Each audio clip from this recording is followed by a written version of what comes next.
Nathan here. Some content creators forget that hitting the record button doesn't hit pause on real-world physics until a stupid online stunt goes horribly wrong. From a creator on livestream altering his voice with helium for hours, to a wildlife creator risking everything for the perfect alligator photo, ending the shot in the craziest way possible. It was April 9th, 2016, in Tulsa, Oklahoma. A rented workshop on the edge of town had been converted into a filming space for an online live stream. Near the center of the room sat a chair beside two large helium cylinders, all set up for a challenge that was supposed to last most of the day. The person behind it was Roland Kraft, a 28-year-old comedy challenge creator. His channel had grown because of strange endurance stunts. He had spent hours completing other viewer-requested challenges. A previous video where he inhaled helium and talked with a high-pitched voice had become one of his most popular uploads. Soon, viewers began asking how long he could keep the voice going. And like so many internet trends, I find it crazy how viewers push creators further and further. One funny clip turns into a challenge, then into a test of limits. Like what Roland decided to find out. He announced what he called the Helium Voice Marathon. Instead of a short joke, he planned to maintain the altered voice for as long as possible during a live stream. He promoted the event for weeks and hinted that he might be setting a record. The challenge attracted attention quickly, and many viewers said they would watch from the moment it started. Inside the workshop, Roland was joined by a camera operator who handled the recording equipment, while a friend watched audience comments. Both noticed the large helium tanks sitting next to Roland's chair. According to later statements, they questioned whether repeatedly inhaling from the setup was a good idea. The cylinders were fitted with a regulator and hose, designed to reduce the pressure before use, but Roland was still repeatedly breathing helium instead of normal air. Roland brushed off the concern. The whole point of the event, he explained, was endurance. As viewers gathered online, Roland grew increasingly determined to make the challenge memorable. When the live stream began, he answered questions, joked with viewers, and periodically inhaled helium before speaking. Each successful reaction encouraged him to do it more often. What started as occasional inhalations gradually became frequent throughout the broadcast. Several viewers posted warnings in the chat. They pointed out that repeatedly inhaling helium from large cylinders was different from breathing helium from party balloons. Roland ignored those comments and focused on entertaining the audience. I think this is where the challenge stopped being about a simple task done for the audience. A lot of bad decisions start when someone becomes more focused on winning than on staying safe. As the stream entered its second hour, Roland continued inhaling helium to maintain the altered voice. Between inhalations, he appeared normal and continued interacting with viewers. Then, he took another long inhalation from the hose and sat upright as if preparing to answer a question. Instead, he suddenly froze, slumped forward, and fell sideways out of the chair onto the concrete floor while the camera continued recording. Neither friend reacted immediately. Because Roland had used fake collapses and surprise jokes in previous videos, both initially assumed the fall was another stunt. Online viewers were similarly divided. Several minutes passed before someone finally approached him and realized he was unresponsive. Emergency services were called, and Roland was transported to a nearby hospital where he never regained consciousness. Investigators reviewed the live stream footage, equipment, and witness statements before concluding that Roland died after repeatedly inhaling helium from compressed cylinders, causing a critical lack of oxygen to the brain. No evidence of foul play was found, and no charges were filed. Roland kept pushing because he wanted to prove he could go longer. The next creator was just as determined to prove a point. It was August 20th, 2017, in Dayton, Ohio. A restaurant had already closed for the night, but one private dining room was still being used. A long table sat in the center of the room with trays of chicken wings lined up across it. Cameras were set up around the table as a few people made final preparations for a live stream. The person hosting the event was Maeve Gamble, a 31-year-old food challenge creator. Maeve built her audience around unusual food theories and often claimed she had discovered a more efficient way to eat than other competitors. She insisted that most people chewed far more than necessary and that food could be swallowed safely with very little chewing if a person trained themselves properly. The claim quickly attracted criticism. Viewers mocked the idea, challenged her to prove it, and repeatedly pointed out how dangerous they believed it was. Rather than backing away from the theory, Maeve spent months defending it in videos and practicing the technique with different foods. Each successful attempt only strengthened her belief that she was right and everyone else was wrong. By August, the criticism had become impossible to ignore. After months of jokes, arguments, and viewers questioning her credibility, Maeve decided to settle the debate publicly. She planned to eat dozens of chicken wings while chewing as little as possible, convinced a successful live stream would finally prove her critics wrong. When the broadcast started, Maeve appeared relaxed and confident. She explained the challenge and began eating. The first several wings disappeared quickly as she took small bites, swallowed, and continued without difficulty. Everything seemed to support her argument. As the challenge went on, her confidence grew.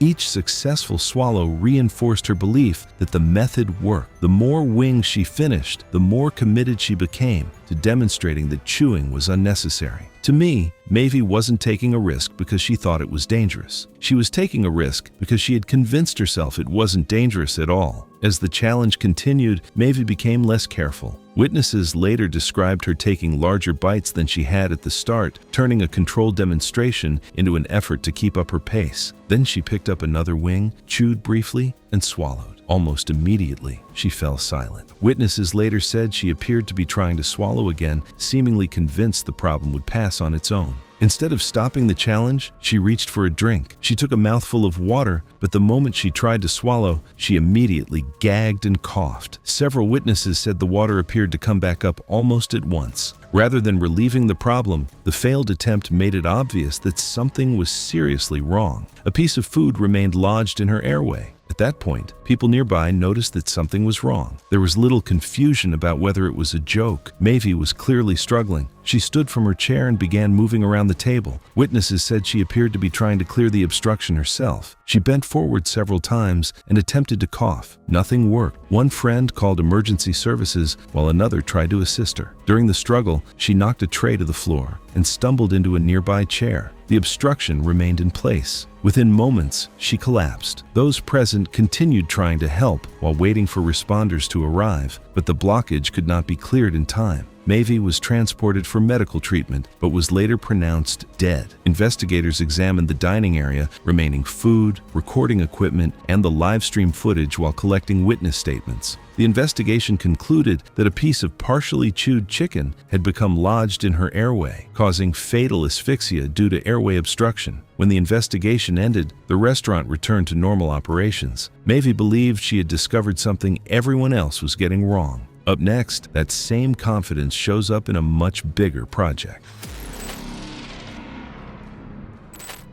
It was June 3, 2015, in Amarillo, Texas. The lot was mostly empty, except for a few parked vehicles, camera equipment, and a strange-looking chair positioned on a stretch of pavement. The chair would become the center of a live stream that had drawn attention online for weeks. The man behind the project was Cedric Pyle, a 26-year-old inventor and engineering creator who believed his work could change the way people thought about transportation and personal mobility. Through his channel, he showcased experimental machines built in his garage, hoping to attract attention from investors, engineers, and technology enthusiasts. As his audience grew, Cedric watched other engineering creators gain attention for projects that attracted investors, media coverage, and praise from professionals in the field. Some were being recognized not only as content creators, but as legitimate innovators. Meanwhile, many of Cedric's own projects were dismissed as risky gimmicks or internet stunts. Frustrated by the comparison and determined to earn the same respect, he began working on a machine he believed would finally prove he belonged in the conversation. For several weeks, Cedric worked on the design in his garage. The chair started as a metal lawn chair. He attached wheels underneath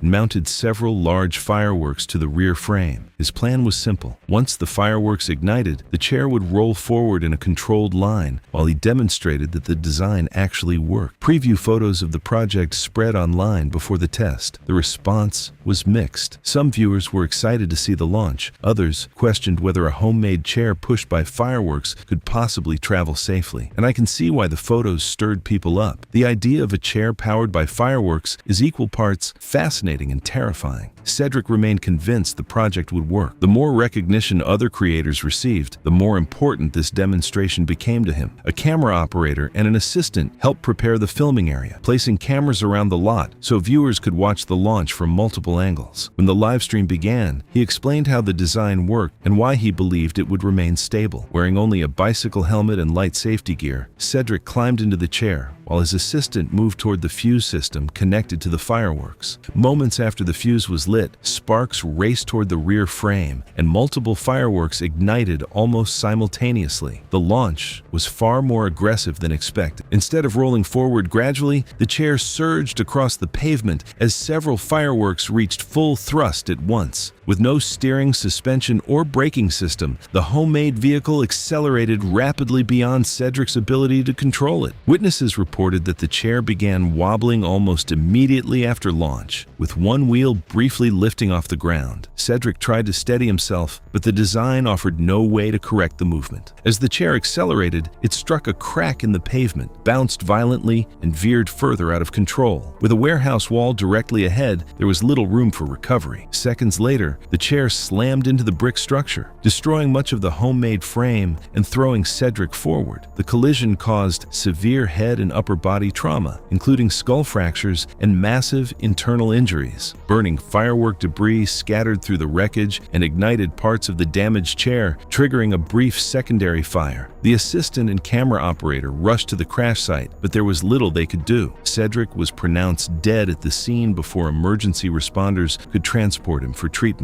Investigators later documented the impact area, recovered pieces of the destroyed chair, and reviewed footage from multiple cameras positioned around the lot. The investigation determined that the launch had occurred as intended, but the chair accelerated far faster than expected and became unstable almost immediately. Once it struck the uneven pavement, Cedric had no practical way to regain control before colliding with the warehouse. The medical examiner listed the cause of death as multiple blunt force injuries sustained during the crash. In the weeks that followed, recordings of the live stream continued circulating online. Cedric's channel remained online, but no new projects were ever uploaded. What he hoped would become the invention that earned him recognition instead became the final project associated with his name. We've got more disturbing content creator tragedies coming up, so hit that subscribe button if you want to see how chasing views and viral moments can turn even deadlier in seconds.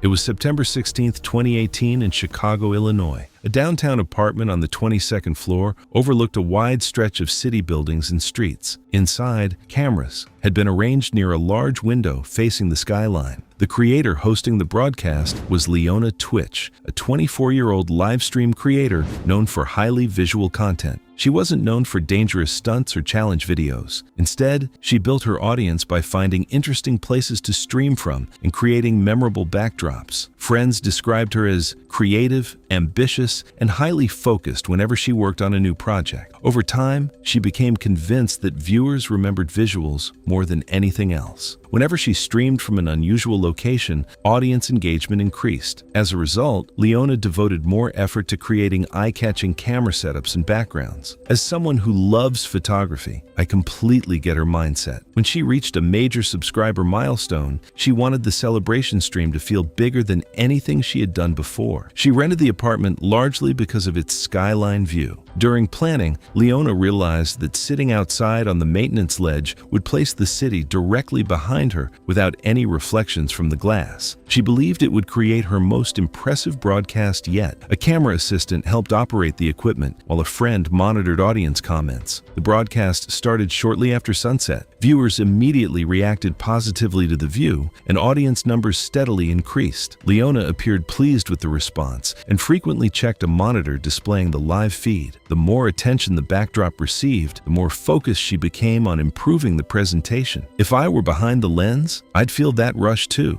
Seeing the numbers rise because of a shot you set up is addictive. After spending part of the stream inside the apartment, Leona carefully climbed through the open window and sat on the maintenance ledge. At first, she stayed close to the opening and kept one hand on the window frame, while speaking to viewers. From the camera's perspective, the skyline now filled nearly the entire background. As the broadcast continued, Leona repeatedly checked the monitor and made small adjustments to her position. Witnesses later explained that she wanted certain buildings more centered in the frame and occasionally shifted her posture to improve the composition. Audience comments increasingly discussed the skyline and unusual location, reinforcing the attention she had hoped to create. Encouraged by the reaction, she continued making minor adjustments whenever she noticed something she believed could look better on camera. Honestly, I've been there too. Once you see viewers reacting to a detail you set up, you can't stop adjusting, even if it's just a tiny change in lighting or framing. Leona once again checked the monitor and decided to reposition herself. Witnesses reported that while shifting sideways along the ledge to improve the framing, she briefly released her grip on the window frame and adjusted her footing. Dust and debris had accumulated on portions of the maintenance surface, and as she shifted her weight, one foot lost traction. The slip initially appeared minor. Witnesses reported that she slid only a short distance and immediately attempted to recover her balance by reaching back toward the window opening. However, the ledge provided very little room for error. Without a secure handhold, she was unable to regain a stable position and lost her balance completely. The camera continued recording the open window area after she disappeared from view, while the assistant and her friend rushed toward the window. Emergency calls were placed immediately. There was nothing anyone inside the apartment could do. First responders secured the area around the building, while investigators examined the apartment and reviewed the live stream recording. The footage provided a clear timeline and showed Leona repeatedly repositioning herself on the exterior ledge throughout the broadcast. Building management confirmed that the ledge was intended solely for maintenance access and not for public use. Investigators concluded that Leona lost her footing while attempting to improve the framing of the live stream. The medical examiner listed the cause of death as multiple blunt force injuries sustained in the fall. Authorities found no evidence of foul play, and the case was ruled an accidental death. After the investigation concluded, recordings of the live stream continued circulating online. No further content was posted to Leona's channel. Leona kept moving for a better view, convinced it would be worth it. The next creator takes that idea even further.